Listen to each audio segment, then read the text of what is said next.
Champions trophy শেষ হওয়ার সঙ্গে সঙ্গে বাংলাদেশের ক্রিকেটে আপাতত শেষ হলো ফিল সিমন্স অধ্যায়। তবে চুক্তি নবায়নের সম্ভাবনা রয়েছে। এদিকে জিম্বাবুয়ের বিপক্ষে আসন্ন হোম সিরিজে মোহাম্মদ সালাউদ্দিনকে দেখা যেতে পারে প্রধান কোচের ভূমিকায়।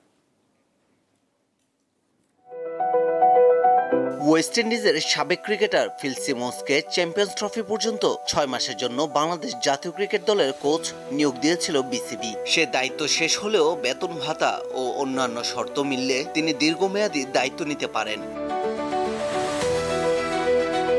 এই 6 মাসের ট্রায়াল পিরিয়ডে বিসিবি সিমন্সকে দেখেছে বিভিন্ন দৃষ্টিকোণ থেকে। কোচ হিসেবে ব্যক্তিত্ব, খেলোয়াড়দের সঙ্গে আচরণ ও স্থানীয় কোচদের সঙ্গে রেখে শেখানোর আগ্রহ ছিল তার মধ্যে। এখন শুধু চুক্তির শর্ত বনলেই আগামী 2-2.5 বছরের জন্য বাংলাদেশ দলের দায়িত্ব পেয়ে যাবেন তিনি।